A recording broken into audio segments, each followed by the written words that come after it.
चले तो सोनाली, शो की शुरुआत आज हम करेंगे दिल्ली से जुड़ी एक अहम खबर के साथ, क्योंकि आज सभी की नजरें रहने वाली है, सिर्फ हमारी नहीं, आज पूरा देश इस खबर पर नजर रखने वाला है। दिल्ली एनसीआर से आवारा कुत्तों को हटाया जाए या फिर नहीं, इसको लेकर सुप्रीम कोर्ट आज एक बड़ा फैसला सुना सकता है। कोर्ट ने 11 अगस्त को दिए एक आदेश में कहा था कि सड़क पर घूमने वाले आवारा कुत्तों के लिए अलग से शेल्टर होम्स बनाए जाए, लेकिन कोर्ट के इस आदेश के बाद कई याचिकाएं दाखिल हुई और इन याचिकाओं पर सुप्रीम कोर्ट के 3 जजों की स्पेशल बेंच ने 14 अगस्त को सुनवाई करने के बाद अपना फैसला सुरक्षित रख लिया था। सुनवाई के दौरान सॉलिसिटर जनरल तुषार मेहता ने बताया कि 2024 में लगभग 37,15,000 डॉग बाइट्स के मामले दर्ज हुए, यानी कि हर दिन लगभग 10,000 मामले थे। कोर्ट ने 11 अगस्त को जो फैसला सुनाया था उसके बाद बहुत विरोध हुआ था। दिल्ली के इंडिया गेट पर पशु प्रेमियों ने कोर्ट के इस फैसले के खिलाफ कैंडल मार्च भी निकाला, साथ ही मांग की थी कि कोर्ट अपने इस फैसले को वापस ले।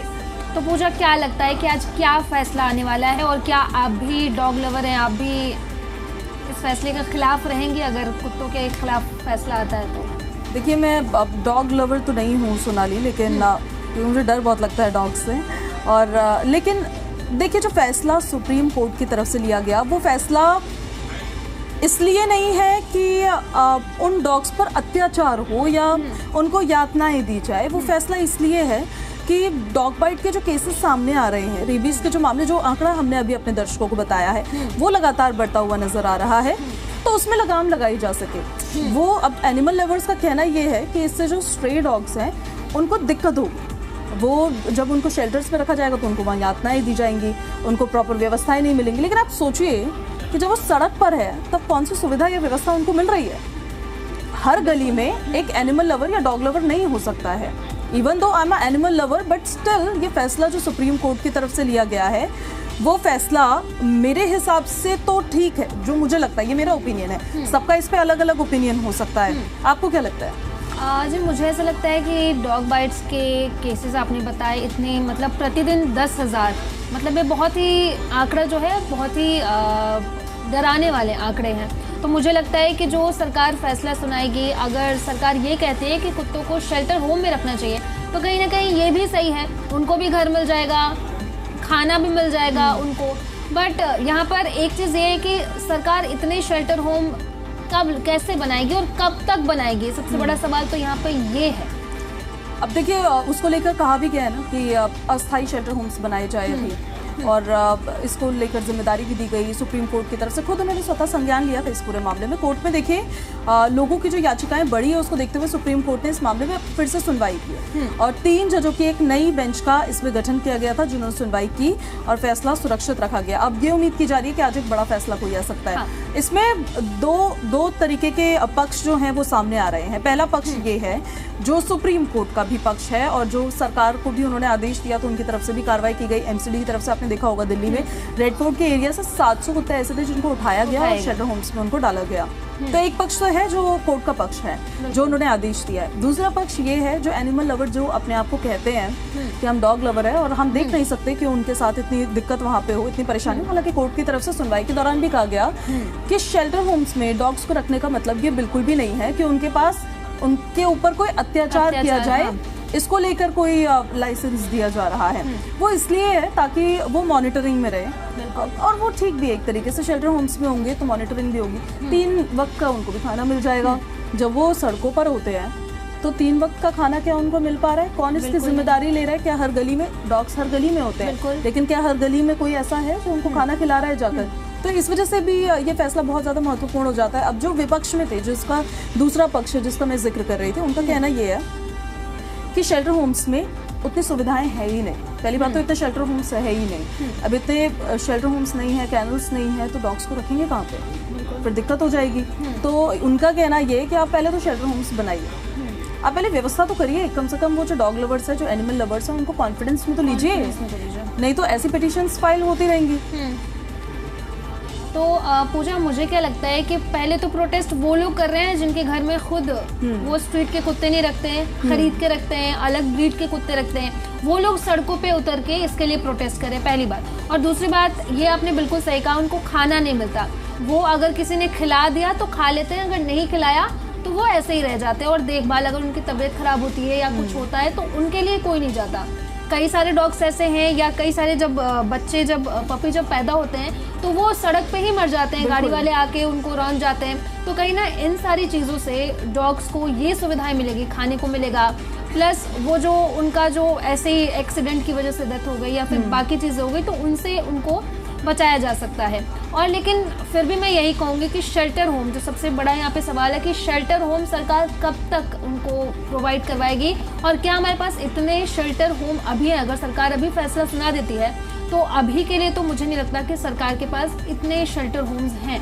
दिल्ली एनसीआर में तो इतने शेल्टर होम्स नहीं है। दूसरी तरफ ये भी देखिए ना, एक कितनी कॉन्ट्रोडिक्टरी स्टेटमेंट है ये, जब एनिमल लवर्स के कुछ की बात कर रही हूँ मैं, उनके जहन से निकलकर सामने आते हैं कि वैसे तो वो अपने आप को एनिमल लवर बताते हैं, दूसरी तरफ बैठकर नॉनवेज खा रहे होते हैं, तब उनका एनिमल लव कहाँ जाता है? मतलब वो एनिमल लव जो है वो केवल डॉग्स के लिए है, बिल्कुल, वो बाकी एनिमल्स के लिए नहीं है। वो क्या हैन के लिए नहीं है, मुर्गियों के लिए नहीं है, बिल्कुल है, जो वो बीफ कंटेन कर रहे हैं उसके लिए नहीं है। तो इसीलिए कई तरह के क्वेश्चंस जो है वो जनरेट हो जाते हैं। ऐसे में कॉन्ट्राडिक्टरी स्टेटमेंट्स तो ये होती ही है कि आप बोल कुछ रहे हैं, आप कर कुछ रहे हैं, लेकिन हाँ ये ज़रूर है कि हमारा देश 140 करोड़ की जनता का देश है, तो उसमें कोई भी फैसला अगर लिया जाता है या फरमान सुनाया जाता है तो उसका असर जो है वो बहुत अलग अलग तरीके से पड़ता है, क्योंकि हमारे देश में इतनी डाइवर्सिटी है, हमारे देश में इतने अलग अलग तरह के लोग रहते हैं और उनके अलग अलग इमोशंस हैं। अब देखिए, आप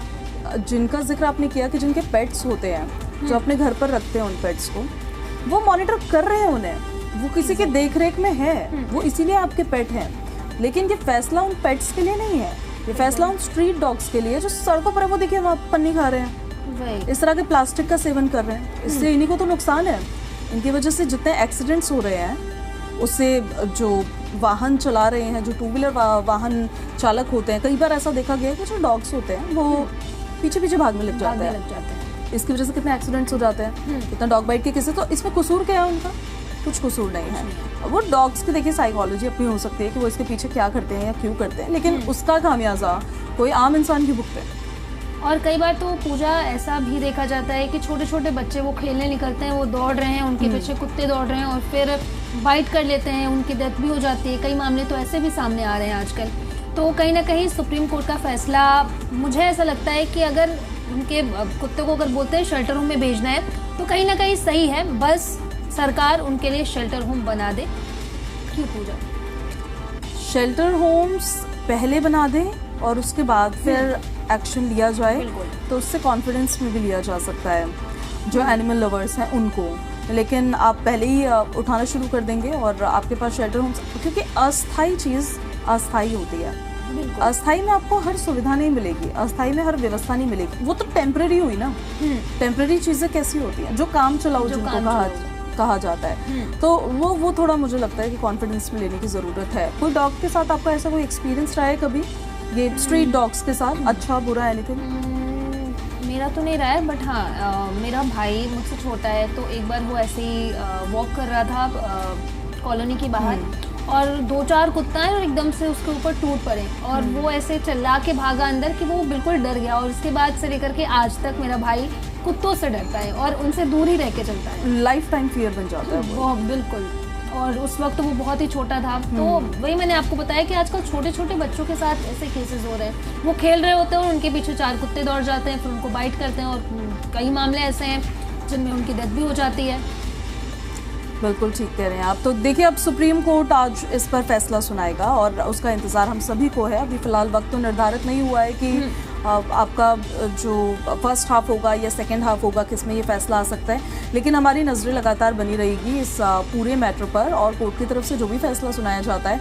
अब देखिए, सुप्रीम कोर्ट का फैसला है तो वो सर्वमान्य फैसला होता है। जब पिछली बार वहाँ सुनवाई हो रही थी, 14 अगस्त की शायद ये बात है, उस दिन जब सुनवाई हो रही थी तो जो पेटिशनर्स थे जिनकी तरफ से पेटिशन फाइल की गई थी, दलीलें दी जा रही थी, फिर चाहे वो अभिषेक मनु सिंघवी हो या फिर कपिल सिब्बल हो, वो भी इस मैटर पर अपनी दलीलें रख रहे थे।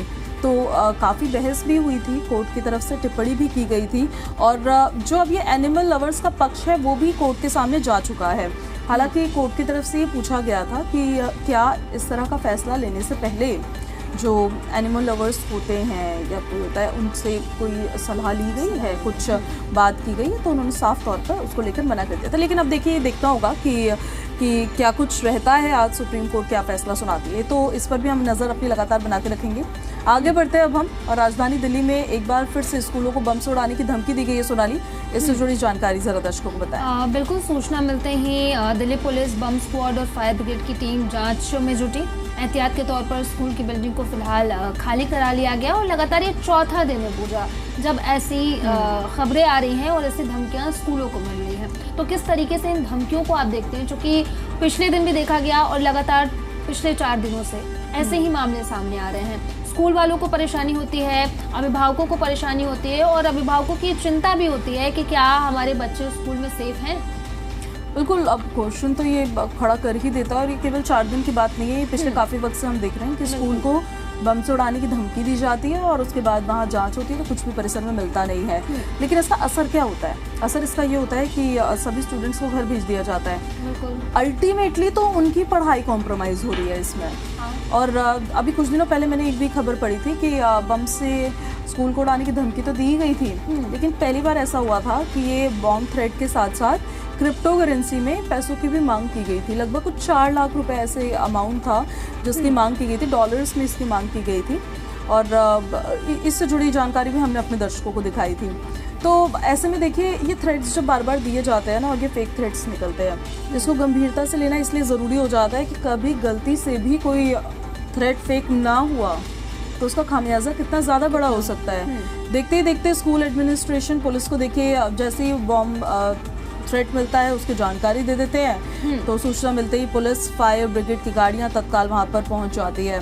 डॉग स्क्वाड की टीम को भी रवाना किया जाता है और उसके बाद जो स्टूडेंट्स होते हैं उनको घर भेज दिया जाता है। उनकी पढ़ाई तो कॉम्प्रोमाइज़ हो ही रही है। स्कूलों को उड़ाने की धमकी अब देखिए बार बार दी जा रही है और इसके बावजूद पुलिस और प्रशासन इस मामले में किसी तरह की कोई कोताही नहीं बरतना चाहते, जो बरतना नहीं भी चाहिए।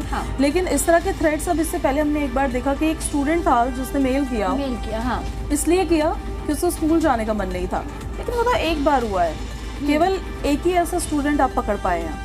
बाकी ये थ्रेड्स जहाँ से आ रहे हैं उसके लिए आप क्या कर रहे हैं? बिल्कुल, लगातार पिछले महीने और उसके पिछले महीने भी हमने देखा कि लगातार बॉम्ब के थ्रेड्स आ रहे हैं। स्कूल वालों को, बच्चों को जो है घर भेजना पड़ता है, अभिभावक परेशान होते हैं। बिल्कुल। और लेकिन अभी तक किसी को पकड़ा नहीं गया। यहाँ पर कई सवाल भी उठते हैं कि इतने सारे बॉम्ब थ्रेड, आप देख लीजिए पिछले 4 दिनों से बॉम्ब थ्रेड आ रहे हैं और किसी को अभी तक पकड़ा नहीं गया है। तो कहीं ना कहीं जो अभिभावक हैं या स्कूल प्रशासन है, कहीं ना कहीं उनके मन में भी सवाल उठ रहा है कि आखिर इतने सारे मामले तो आ जाते हैं लेकिन अभी तक कोई उस पर कार्रवाई नहीं हुई।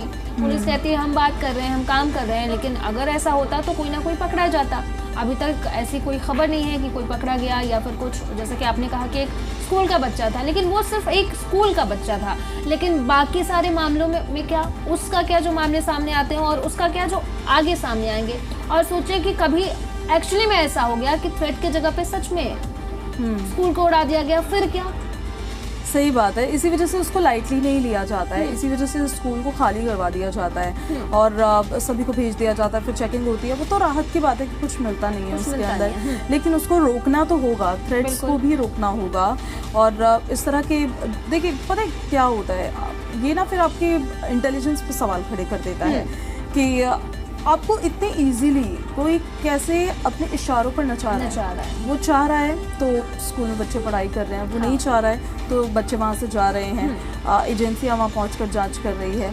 अब ये कई तरह के सवालों को खड़ा करता है, लेकिन अब देखिए ये दिल्ली के जो स्कूल्स है किसके निशाने पर है, कौन इसके पीछे पड़ा हुआ है, किसकी क्या मंशा है, क्या चाहते हैं, पैसा चाहते हैं या फिर क्या रीजंस इसके पीछे हो सकते हैं, या फिर कोई आतंकवादी संगठन तो नहीं है, कोई स्लीपर सेल तो नहीं है। कई तरह के क्वेश्चंस जो है वो जनरेट होते हैं। तो ये देखिए बहुत गंभीर विषय है क्योंकि ये स्टूडेंट्स से जुड़ा हुआ है और इसको लेकर भी फिर से जो बम से उड़ाने की धमकी दी गई है उससे जुड़ी हम जानकारी आपको बता रहे थे दिल्ली के इन तमाम स्कूल्स में। अब देखिए ये तो स्कूल को बम से उड़ाने की जो धमकी दी गई है उससे जुड़ी जानकारी हमने अपने दर्शकों को बताई है।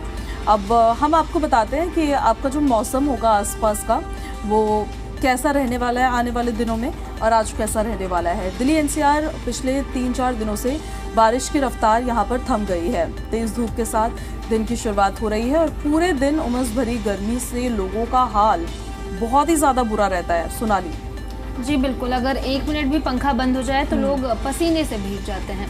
तो ऐसे में अब जो है मौसम विभाग की तरफ से कहा गया है कि आज बारिश हो सकती है, अगले 3-4 दिन तक भी बारिश हो सकती है। अलर्ट भी जारी किया गया है आईएमडी की तरफ से, और आईएमडी के मुताबिक आने वाले दिनों में दिल्ली में तेज़ वर्षा होने की संभावना है, कहीं पर ज़्यादा बारिश भी होने की संभावना है। और आज की बात करें तो मॉनसून फिर रफ्तार पकड़ने वाला है। कई राज्यों में आंधी तूफान के साथ मूसलाधार बारिश के आसार हैं। तो चलिए आपको बताते हैं कि मौसम कैसा रहने वाला है। राष्ट्रीय राजधानी दिल्ली में आज बारिश का अलर्ट जारी किया गया है। आज आसमान में बादल छाए रहेंगे और रात या देर शाम तक बारिश हो सकती है, हल्के से लेकर के मध्यम बारिश, और साथ ही साथ गरज और चमक के साथ बारिश हो सकती है।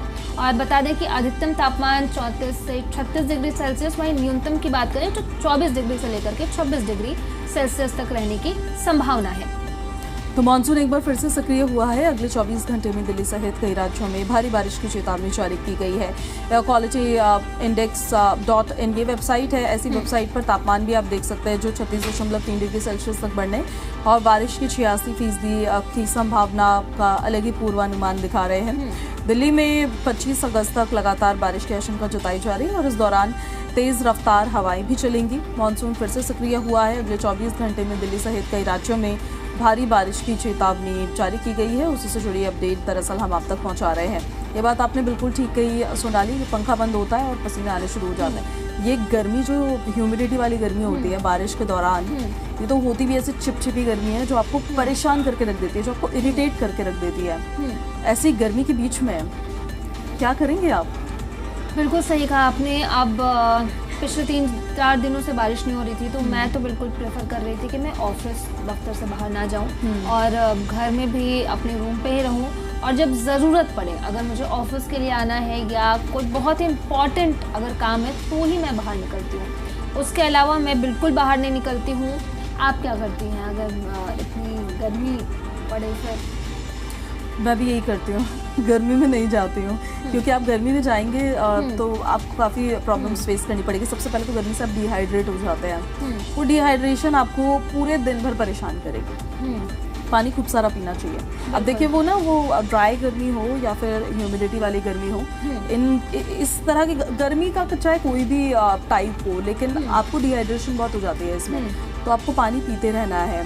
आपको क्या करना है कि आप ऐसे फ्रूट्स खाएं जिसमें पानी की मात्रा अधिक होती है, जैसे वाटरमेलन हो गया, और अगर इस मौसम में आपको कहीं ऑरेंजेस मिल गए तो ऑरेंजेस भी अच्छा होता है। लेमन जूस पी सकते हैं आप, खरबूज खा सकते हैं आप, तो इससे भी आपकी बॉडी में डिहाइड्रेशन की कमी होती है। फिर जो बीटरूट होता है उसका भी जूस पी सकते हैं आप। बीटरूट का जूस भी बहुत अच्छा, लेकिन वो थोड़ा सा डिहाइड्रेट आपको कर सकता है, तो किसी चीज़ के साथ मिक्स करके आप पी सकते हो। तो गर्मी से तो आप ऐसे बच सकते हैं, लेकिन बरसात जो होने वाली है, बरसात से बचने के लिए आप बताइए ज़रा दर्शकों को, उनको क्या क्या करना चाहिए?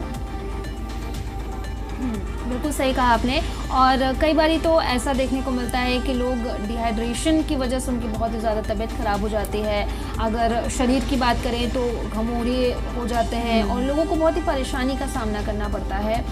और अगर अब मौसम विभाग ने बारिश की चेतावनी जारी कर दी है, अलर्ट जारी किया गया है, तो कहीं ना कहीं अब लोगों को जलभराव की समस्या से जूझना पड़ेगा।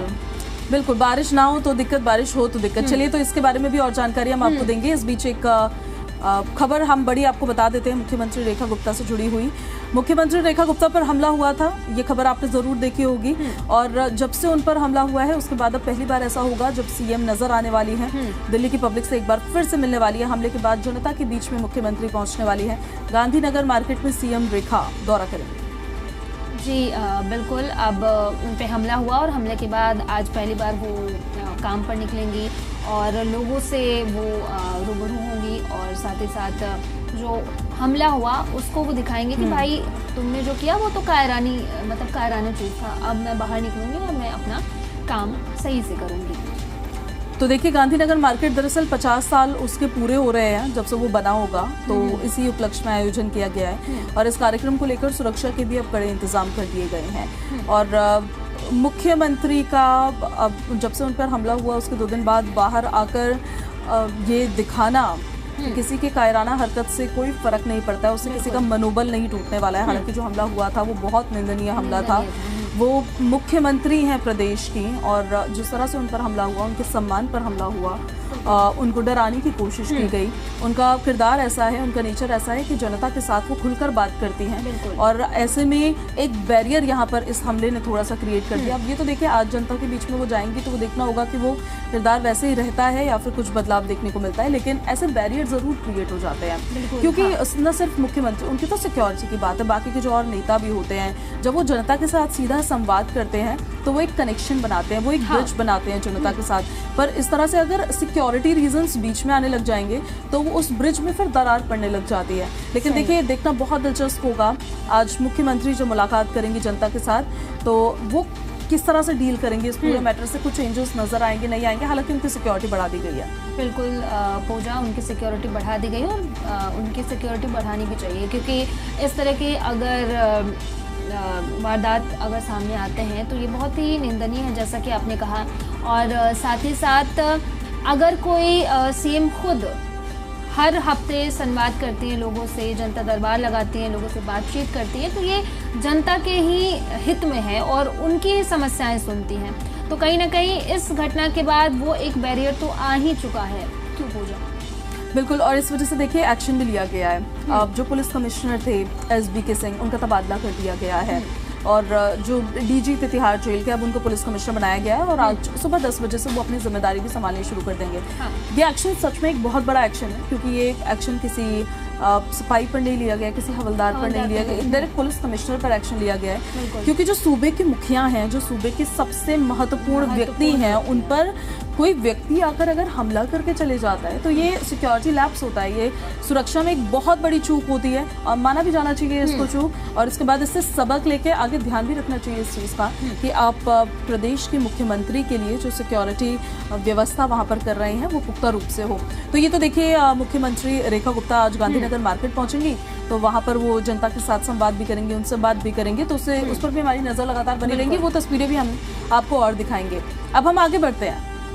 तो अगर आप घर से गाड़ी स्टार्ट करके निकल चुके हैं या फिर निकलने वाले हैं और सोच रहे हैं कि गाड़ी में फ्यूल डलवाना है, तो घर से निकलने से पहले एक नज़र आपको पेट्रोल डीजल पर डाल लेनी चाहिए। आज फिर से गाड़ी स्टार्ट करने से पहले एक बार पेट्रोल डीजल का भाव आपको ज़रूर देख लेना चाहिए। तो नई दिल्ली में आज पेट्रोल की कीमत है 94.77 रुपये प्रति लीटर। वहीं दिल्ली में आज डीजल की कीमत 87.67 रुपये प्रति लीटर है, और दिल्ली में CNG की बात करें तो 76.59 रुपये प्रति किलोग्राम है। तो ये तो देखिए, उसके दाम हम बता रहे हैं आपको, पेट्रोल डीजल और CNG के दाम अभी क्या है। तो बहुत ज़्यादा डिफरेंस नहीं है पिछले कुछ दिनों में। पेट्रोल की बात करें, डीजल की बात करें, CNG के तो दाम तो देखिए अभी उतने ही नज़र आ रहे हैं। हालांकि ये दाम कम नहीं है, क्योंकि जब हम अपने पेट्रोल की टंकी फुल कराने के लिए जाते हैं तो ये दाम बहुत भारी असर डालते हैं हमारी जेब पर। मुझे तो बिल्कुल अच्छा नहीं लगता है। जब तक पेट्रोल भर रहा होता है, वो इमरजेंसी से फुल की तरफ जा रहा होता है, तब तक देख के अच्छा लगता है। लेकिन फिर उसके बाद जब उनकी मशीन पर नज़र जाती है और वहाँ पर बड़े बड़े अक्षरों में लिखा आता है कि 3000 या 4000 रुपये पूरे हो गए हैं, तो देते वक्त बड़ा बुरा लगता है जब वो एक ही हफ्ते में ख़त्म हो जाता है। बिल्कुल, आज सुबह मेरे साथ क्या हुआ कि मैं निकल रही थी, स्कूटी स्टार्ट की, मैंने देखा कि है नहीं। फिर मैंने सोचा कौन जाए भरवाने इतने रुपए, इससे अच्छा मैं रैपिडो कर लेती हूँ, उबर कर लेती हूँ, मैं उससे कम दाम में पहुँच जाऊँगी और वापस भी चली जाऊँगी, और इनफैक्ट कल भी आ जाऊँगी। तो इसलिए मैंने सोचा कि नहीं भाई, आज ऐसे ही चलते हैं। आपके साथ हुआ कभी? बढ़िया किया आपने। नहीं, मेरे साथ ऐसा, मैं ध्यान रखती हूँ इस चीज़ का कि पेट्रोल अगर कम होने लगे तो फिर वक्त रहते उसमें भरवा दूँ, क्योंकि मैं गाड़ी को धक्का नहीं मारना चाहती हूँ। एक बार मेरे साथ ऐसा हुआ था कि उस दौरान मैं स्कूटी चला रही थी, स्कूटी चलाते चलाते उसका पेट्रोल ख़त्म हो गया। अब तब मैं शुरुआती मैंने सीखा था, और मुझे ज़्यादा अंदाज़ा भी नहीं था कि फुल क्या होता है, इमरजेंसी क्या होता है। अब तो वो आप बच्चे होते हो तब आप सीख रहे हो, ऐसे हवा में हवाबाजी करते हुए निकल जाते हो। अब वो स्कूटी चलाते चलाते पेट्रोल ख़त्म हो गया, अब समझ ही नहीं आ रहा। फिर मैं उसको पकड़ के खींचने लगी है, और मैं खींचती रही उसको, कम से कम 5 मिनट में ऐसे चली हूँ। फिर एक भले भैया आए, उन्होंने स्कूटी पे पैर लगाया, बोला कि आप बैठ जाओ, मैं धक्का देता हूँ, और धक्का देकर उन्होंने मुझे किसी तरह पेट्रोल पंप तक पहुँचाया। तो वहाँ जाकर तब मेरा पेट्रोल भरा। तो इसीलिए मैं तब से बहुत ज़्यादा सतर्क हो गई। और फिर वो तो स्कूटी थी, उसको आप खींच भी सकते हो। इतना बड़ा जहाज़ लेके जो हम चलते हैं, तो उसको धक्का मारना बहुत आफत होती है, तो उसके साथ तो कोई रिस्क नहीं लेती मैं। बिल्कुल सही कहा आपने। तो ये तो देखिए फ्यूल प्राइस हम आपको बता रहे थे कि दिल्ली में पेट्रोल, डीजल और सीएनजी के अभी दाम क्या है, तो उस पर आप नजर डाल लीजिए। अब हम सोने चांदी की कीमतों की बात करते हैं, बताइए सोनाली इसके बारे में। सोने चांदी की कीमतों में लगातार बदलाव हो रहा है, कभी ऊपर कभी नीचे हो रहा है, लेकिन सोने में ज़बरदस्त उछाल आई है। वो 1 लाख रुपए के पार पहुंच गया है तले में। आज अगर कीमत की बात करें तो 1,03,33 रुपए प्रति 10 ग्राम 24 कैरेट की हम बात कर रहे हैं। और जबकि चांदी की बात करें तो 1,18,900 रुपए प्रति किलोग्राम, मतलब कि अब सीधे लाख के पार कर गया। क्या कहेंगी पूजा? देखिए, अब आपने कुछ सोचा है आगे बनवाने का, या फिर आप दाम देख के सोचते हैं कि नहीं भाई रहने दो? मैं तो ऐसे ही करती हूँ, मैं सोचती हूँ फिर मैं सोचती हूँ दाम देख के कि नहीं रहने दो, इस बार नहीं, अगली बार देखते हैं जब कीमत। मेरा तो सोने चांदी में ज्यादा इंटरेस्ट नहीं है, दाम देख के तो और इंटरेस्ट खत्म हो गया है। मुझे इंटरेस्ट है बट मैं सोचती हूँ पर मैं ले नहीं पाती हूँ, दाम ही 1 लाख के पार। और उम्मीद भी नहीं है कि ये कुछ कम होगा, उम्मीद ये है कि इसके बाद ये बढ़ने ही वाला है और ज्यादा, क्योंकि जब से मैंने तो होश संभाला है तब से तो मैंने यही देखा है सोने और चांदी की कीमतें सिर्फ बढ़ती है, कम वो कभी नहीं होती। और कम अगर थोड़ी सी होगी भी तो वो इतना ज्यादा उसमें राइज हो जाएगा बाद में, वो बढ़ इतनी जाएगी कि वो बराबर हो जाता है फिर जो कम भी हुआ होता है। बिल्कुल सही कहा आपने। अब तो नवरात्र आने वाले हैं, फिर शादियों का सीजन शुरू हो जाएगा और दिवाली, उस पे भी सोने चांदी की बिक्री बहुत ज़्यादा होती है, तब तो दाम में और ही उछाल देखने को मिल सकता है। तो अब देखिए, अब मैंने सोचा है, मुझे नहीं लगता कि मैं इस साल ले पाऊंगी, अब मुझे इंतज़ार करना होगा 2026 का, शायद मैं 2026 में ले पाऊँ कुछ। 2026 में चलिए मैं उम्मीद करती हूँ कि आप ले ही लें सोने चांदी। हालांकि देखिए सिल्वर और गोल्ड का प्राइस हम आपको बता रहे थे कि कितना ज़्यादा ये बढ़ गया है और लाख को पार अब कर चुका है, तो देख लीजिए आप। और ये चार्जेस देखिए वो नहीं है जो आपको बना बनाया इतने का मिलेगा। हाँ। ये आपके ग्राम पे भी डिपेंड करता है कि आप कितने ग्राम का बना रहे हैं, ये डिपेंड करता है कि आप जहाँ से बना रहे हैं वो मेकिंग चार्जेस कितना लगाते हैं, क्योंकि ऑलमोस्ट हर जगह के मेकिंग चार्जेस अलग ही होते हैं, तो इसीलिए ध्यान रखिएगा इस बात का। और गोल्ड सिल्वर के प्राइस हमने आपको बताए हैं। फिलहाल देखिए समय की थोड़ी सी कमी है, तो खबरें तो हमारी लगातार जारी रहेंगी। फिलहाल के लिए रेडियो टीवी का ये कार्यक्रम समाप्त।